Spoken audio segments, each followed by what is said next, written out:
Greetings, dear friends around the world. Greeting from East Europe, and this is my second update on the situation in Ukraine. As you know, being in East Europe and being part of a country that is militarily neutral, not part of NATO, that is exposed both to the influences of the East and West, that has been impartially getting news from both sides, both the Ukrainian and Russian side. I'm in a very unique position indeed at this time in human history to provide to you perhaps some details and updates on things that you may not know or that you may not hear from your own media outlets. In particular, you would not hear about anything from the Russian side, rather you would hear everything from the Ukrainian side, and the unilateral support for the Ukrainian people and Ukrainian state is to such a level that it completely ignores all the factors and all the causes of this current conflict, as well as the consequences. So this has been the 20th day since this war between the two brotherly Slavic nations, Russia and Ukraine, broke out.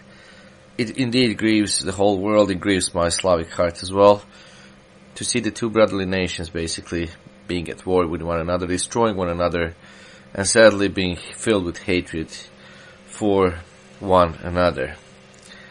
But one thing is certain, my dear friends, and that thing that is certain is that nowadays we're going to see now another power block emerging right before our eyes, and that power block emerging will be called the Euro-Asian bloc.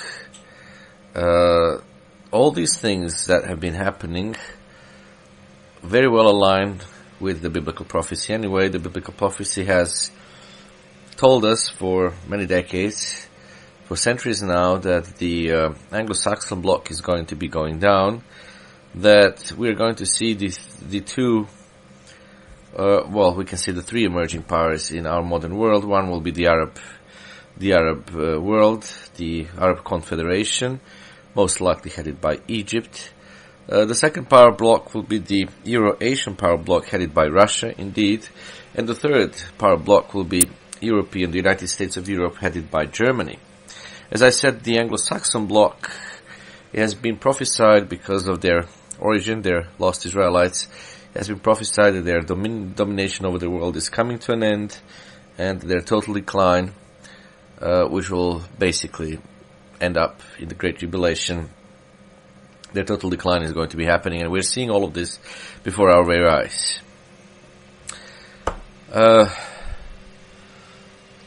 have been news every day, of course, and I'm trying to be selective as to give you what would be the latest and the most important news. One of the greatest news which generates much hope with all of us is that there have been so far the 4 rounds of talks between the Ukrainian and Russian representatives, and tomorrow, that will be Wednesday, March 16th, the 5th round is supposed to take place. The first 2 rounds took place when they met in person on neutral territories. One of their meetings happened in Belarus, guaranteed by the Belarusian authorities, and then they continued their meetings over internet links.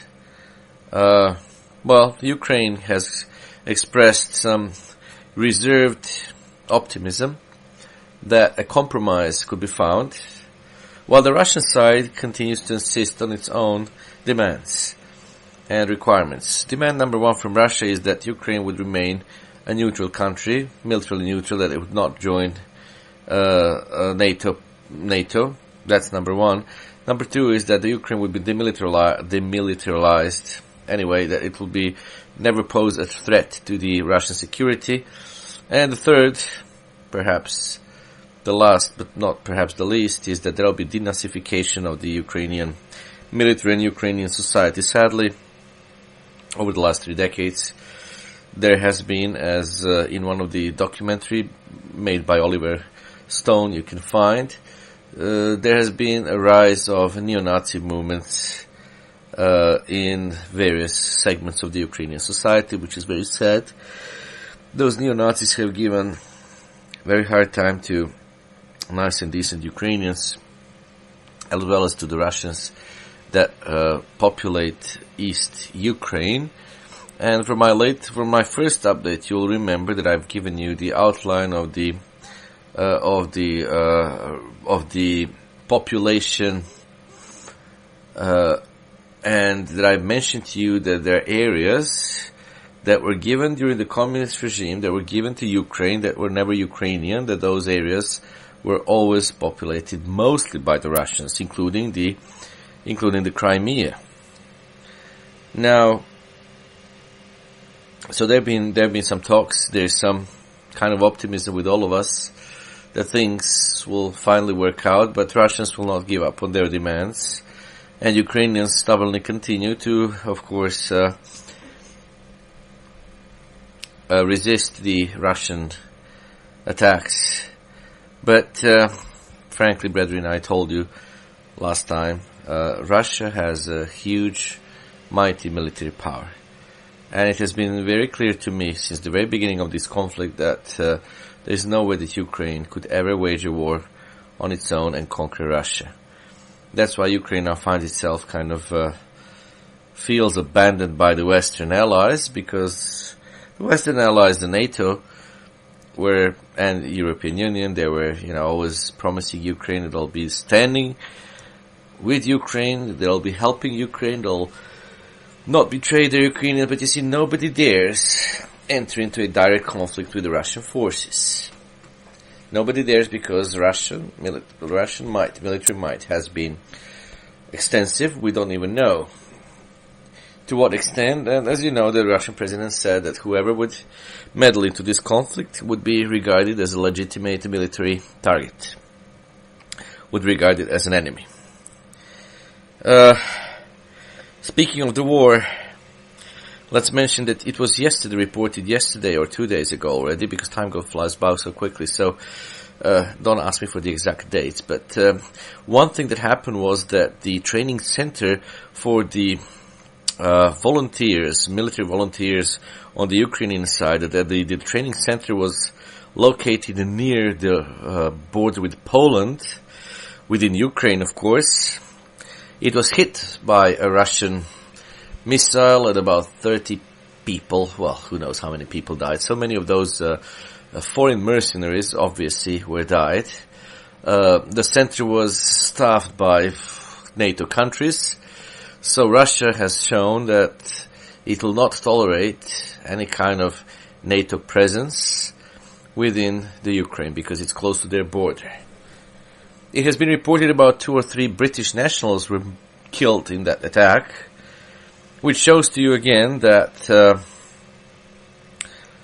there are people from other countries who are trying to kind of side with Ukraine and fight against the Russians. But all of this really just saddens me. I mean, the international madness, the madness on all the levels, just reaches the terrible heights. I need to remind the British nationals of one thing that, many will say, well, who cares? Well, you should care because you're a monarchy, and you should care because the Russia, by its communist revolution, sadly, back in 1917 and 1980, became a Soviet socialist republic. Nowadays, it's just a republic, but I need to remind you that the royal family of Russia, Tsar Nikolai, is the third cousin to the Queen Elizabeth. I'm not sure if you knew that, British nationals, but just to remind you that there have been family, even links between the two royal families. You should be aware of that. If it means to you or not, it doesn't matter. Nevertheless, perhaps I'm telling you this because, considering the biblical prophecies, there might be the time, this is only a speculation on my part, there might be a time when a Russian state might show great favor to the British royal family and to many of you British people, for the simple reason that your future as far as the Bible is concerned, is very tragic. The terrible drought will be one of these days hitting your home. Your homeland is going to be devastated by that drought. There'll be lack of food, there'll be lack of water, there'll be lack of all kinds of things. And your supposed allies, Germans, are going to slam the sanctions against you. Once they do it, they're going to weaken you from inside, and then they'll just very easily walk inside. So, no, Russians are not the ones that you should fear. While you have this anti-Russian hysteria, all the time behind your back, your supposed ally Germany has been preparing its own forces to one day attack you and conquer you. Oh yes, I know you will not believe this. You'll say, I'm mad. Fine. Keep saying it, I'm mad. But one of these days you'll be seeing that with your own eyes. And then you'll remember perhaps that you have heard this. But one thing is for sure, Jesus Christ is coming to, as the prophecy says, Angel Gabriel said to his mother, he'll be sitting on the throne of his father David. Now when Jesus Christ came for the first time, he did not sit on the throne of his father David, and he was not proclaimed a king. But the second time he's coming as a King of Kings, and he has to fulfill that prophecy. But where is the throne of David today? Well, the throne of David, if you take the genealogy of your Queen Elizabeth, you can easily find on the internet, the throne of Queen Elizabeth is actually, that's the throne of David. Because she's a direct descendant of King David. Now, Jesus Christ at his return cannot sit on a non-existent throne. But at the same time, just before he returns, the British society will be completely blotted out by their enemies. However, the throne has to continue to exist. You may wonder, where would it exist? Well, this is just a speculation on my part. Perhaps in a mighty state of Russia that the, thankfully, European Union, headed by Germany, will not be able to conquer. So, back to the war stories. It was reported yesterday, or 2 days ago now, that Ukrainian government forces continued to attack the area populated by the Russians in East Europe. In the very capital of Donbas, they hit one of the it was that was a rocket which was somehow met by the anti-rocket system in that republic. However, even though it was met, the rocket fell on the administrative building in the capital of the Russian populated area in East Ukraine, Donetsk, killed about 20 people, wounded about 30 people more, and it fell just right there in the downtown of that Donetsk. Various other settlements in those Russian populated areas have been basically targeted by the Ukrainian government forces. Ukrainian government forces made one of the fortresses, we might say, within the Russian populated area. Now that fortress is now being attacked by the Russians. The Russians have also besieged, as I told you last time, the city of Mariupol, and I expressed to you my grave concern that the city of Mariupol would most likely be the greatest victim of this conflict. Well, sadly, what I felt would happen did happen. You see, the city of Mariupol is on a strategic spot. It's right there, close to the Ukrainian mainland. At the same time, it's very close to these Russian populated areas. Half of the city was populated by the Russians, half by the Ukrainians. There was a significant members of Greek community, and some other minor communities like Belarus, Bulgarians, Jews, etc. Now, the city of Mariupol is right there as a port. It's a very important port, but at the same time, it is like a continental link, the land link between Crimea and between the Russian populated areas in East Ukraine. The Ukrainians, as I said, they've allowed some Nazi movements to sprout in the last 30 years. So the Ukrainian Nazis have been how shall I say that, they have been entrenched, let's say, within the city of Mariupol, and they've been using the civilians as a shield. At the same time, the city is completely besieged by the Russian forces, which did not allow the military shipments to come to Ukrainian forces inside the town or the city, and also said the humanitarian aid to the Russian forces also did not allow to enter into the city. You can just imagine what the consequence of that was. The consequence was already lack of food, lack of medicine, and so on. However, I told you last time, and I bound to repeat it. The Russians have to take the city of Mariupol at all costs, my dear friends, for the simple reason that if they allow Ukrainian forces to be there, there will be always a pocket of not only resistance, but there will be always a pocket out of which Ukrainians could attack Russian populated areas in East Ukraine. And so therefore Russians have to liquidate that pocket by all means. Thankfully yesterday, finally, after a long while, the evacuation routes had been opened for that city of Mariupol. And so far about 2,000 cars have left the city today, and it's expected that 2,000 more are in queue waiting to leave the city. The city is, again, a strategic one, and Russians have to conquer it so that they'll consolidate the territory, which would connect the Donbas, eastern Ukraine, where Russians reside, and the peninsula of Crimea, which I again have to repeat has always been Russian. It was never a Ukrainian territory. It was given to the Ukraine by the irrational decision of Nikita Khrushchev back in the Soviet Union. Crimea was given to Ukraine for no real reason. And so was Donbas, and so was the Donetsk and Lugansk areas. They're called usually by one term, Donbas.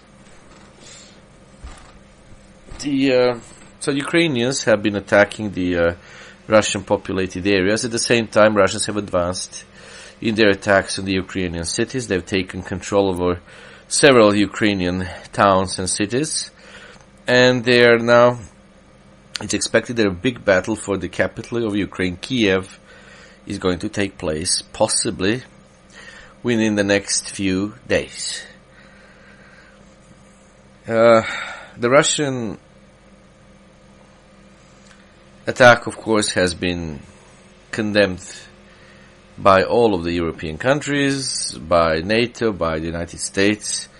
It's only China which is very reserved about all of this. Chinese have been warned by the West that they should not help the Russians or they'll be isolated. To be honest with you, I don't think Chinese could care less about that. China is a huge country. China can always find secret ways, secret channels to help Russians anyway, without having any fear of the West. At the same time, China has a strategic relations with Russia, and China is the Sino-Russian X, let's call it X or base, is the base for the overall Asian unity. It was reported 3 days ago that Chinese and others have been considering creating a parallel financial system for the Euro-Asian bloc. They've been considering creating their own currency and their own financial system. So that's interesting because it also aligns with prophecy that many people neglect. Many people just don't know what the prophecy in the Bible tells us because they just cannot decipher the origin of various modern nations. But I've been telling you for years now that, there is already, but there will be a very strong Euro-Asian bloc headed by Russia. And so now they're considering creating their own financial system, their own currency. So it's very possible. Now to you who live in the West, if they do use their own currency, they will certainly stop using one international trade currency called dollar, which will weaken dollar. It has been reported today that the euro is getting stronger and dollar is on decline on the exchange list. So that's another news.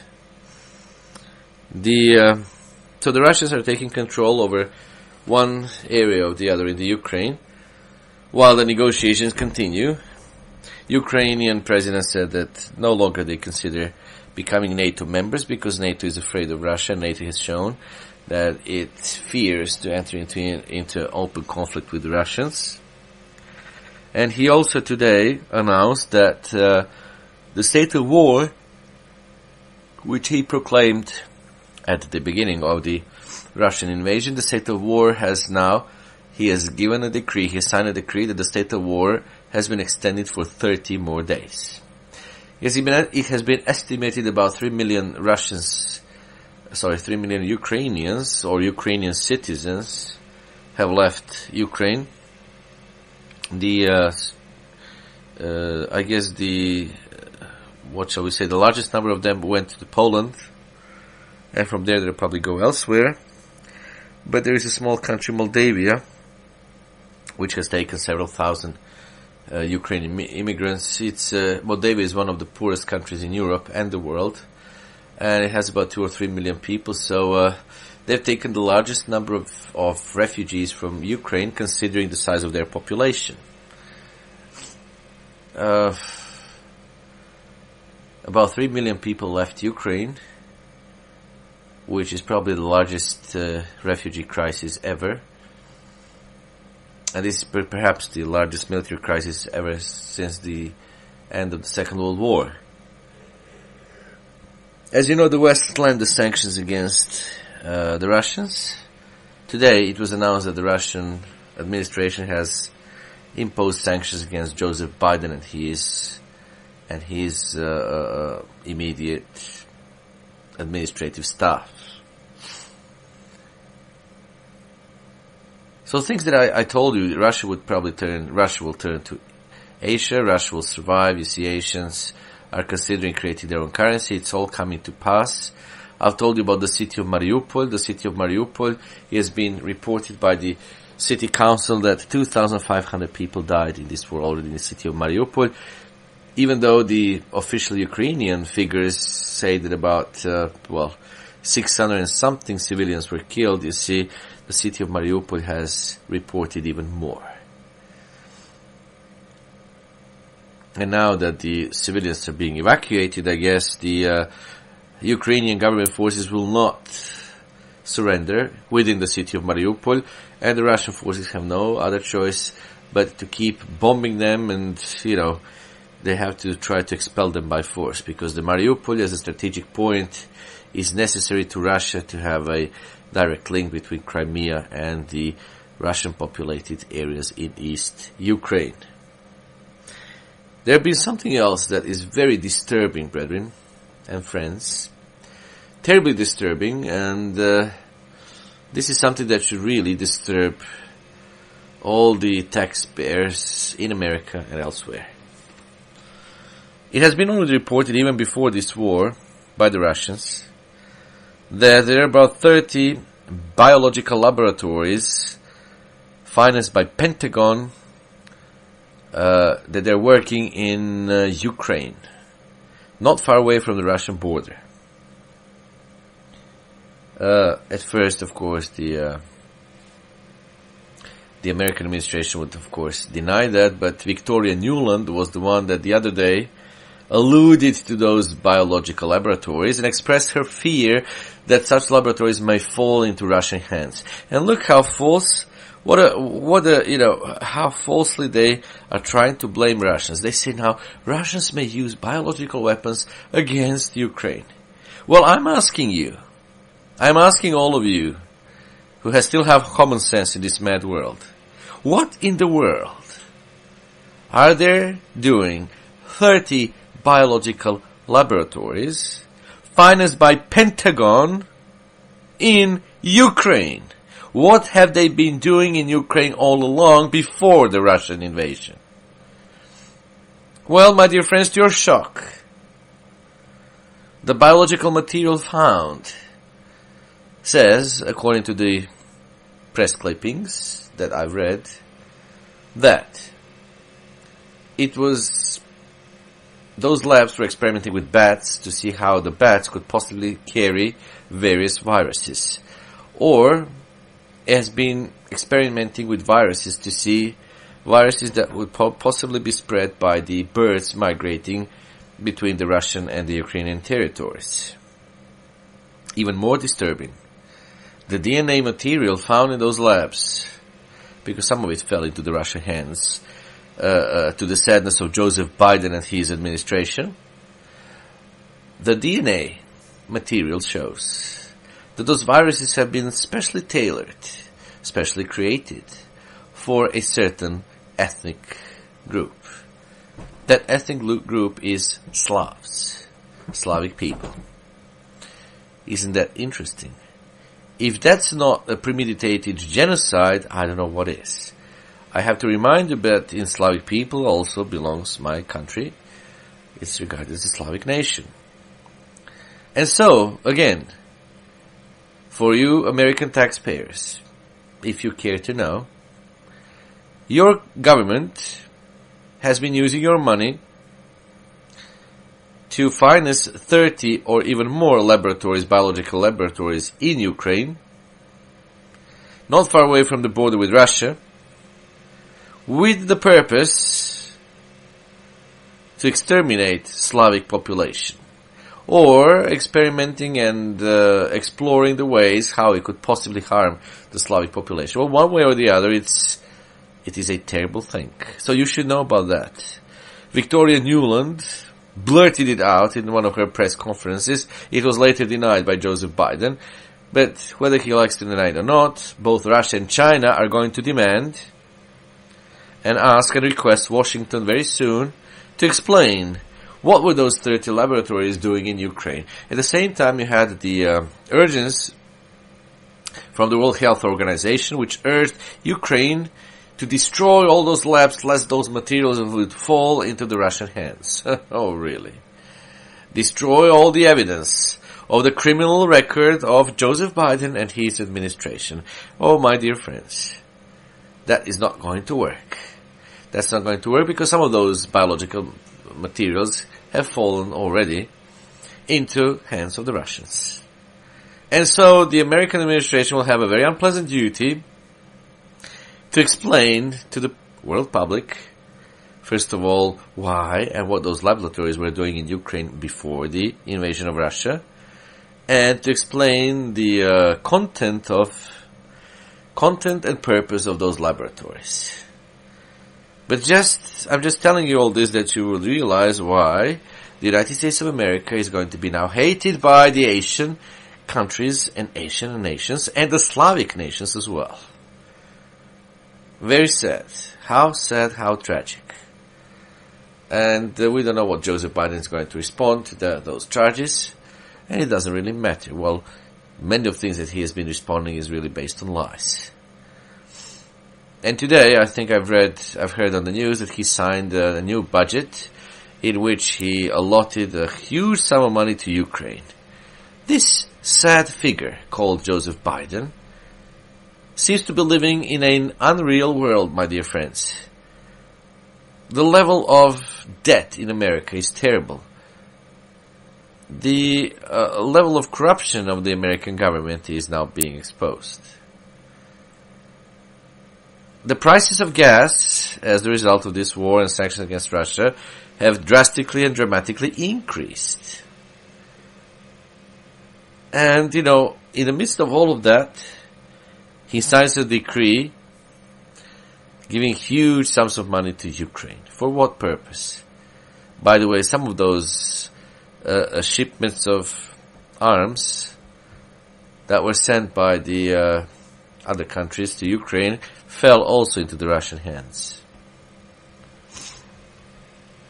But again, may the American public know, there have been laboratories in Ukraine in which some evil people with evil intentions were developing viruses and experimenting with bats and birds with the purpose to spread those biological diseases to the Slavic population, read to the Russians and other Slavs potentially.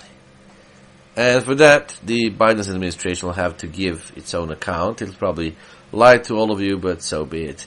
Oh, by the way, the channel Russia Today, I've been informed, has opened its own account on Gab News. So on Gab News, you're going to hear, you can hear the Russian side of the story if you care, but they have now the account there. So not all of this censorship has been going. Well, not all the censorship will have its effect on the Russian side either. Also, it's very interesting that the Russian platform Telegram has been used by Ukrainians, even by the Ukrainian government officials, as well as by the Russians. So, thankfully, hopefully, this madness will stop very soon. So this about the biological laboratories was the most important thing I wanted to mention to you. And the Joseph Biden and his administration will have some serious answers to give to the world public, but at the same time, to all of your American public, I mean, the American society, with the gas prices and so on, and with all the debts and all the various other problems within, he has allotted huge sum of money to Ukraine for what? To fight and kill the Russians. It's not going to work, my dear friends. It is not going to work. It's a wasted money.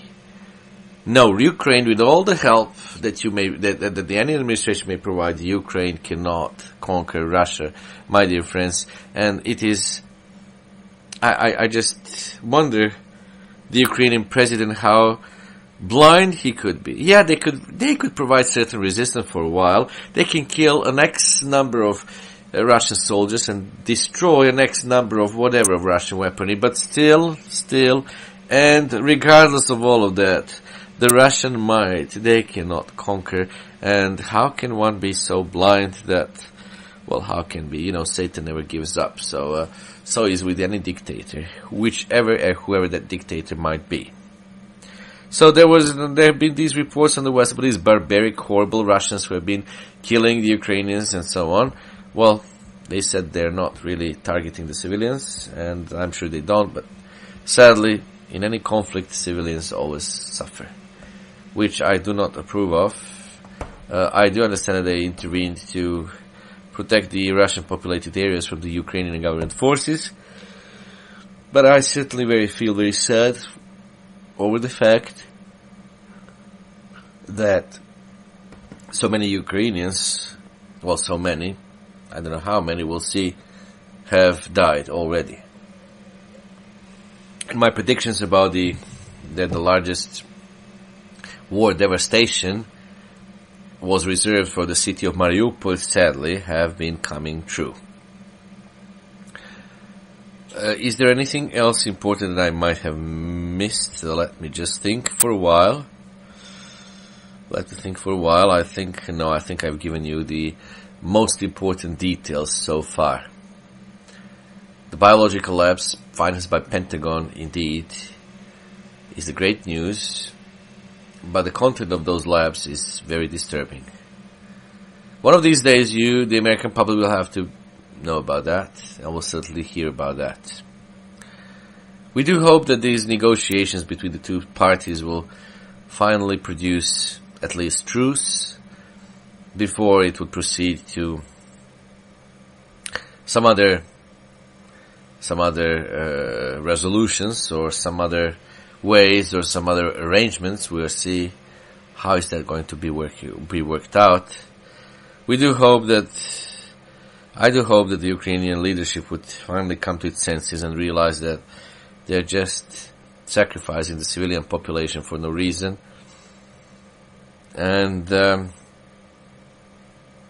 I do hope that Russians they're stronger, but I do hope that they'll really keep their words not to destroy the civilians, and that they will allow civilians to leave and so on. Leave those war-torn areas. Basically, Western Ukraine hasn't been even touched by this war yet. all of these things are happening in the northern and eastern parts of Ukraine. So I felt I should give you this second update. Perhaps in this one you will hear again the details that you may not hear elsewhere. We do hope that this is not going to last for too long, or that it is going to end very soon, because it has been really mad. It's a total madness, it's total sadness, and for the Slavic world it's just a great shame that the two Slavic nations are at war, and usually for foreign interests, not even for their own. Well, that's the always result of the corrupted governments that sadly the Slavic nations usually do have. So, hopefully, I hope this will be my last update, that this war is going to come to an end very quickly, that it's going to really end soon, so that I will not be having to give you another update. But once the war is over, we will all have to face some truths, and we are going to face and see what was the bad propaganda. We're going to see the one-sided approach of various countries and peoples and so on. Oh yes, another news that came up, that there is a Fox News journalist and a Fox News cameraman were killed in one of these operations being done by the Russian forces. If their families can hear me, my sincere condolences to your families. I feel deeply sorry that journalists also suffer in war, and I feel sorry that your family members died far away from home in a senseless conflict between the two Slavic nations. This was my second update from East Europe on Ukraine. May we very soon see the end of this tragic conflict.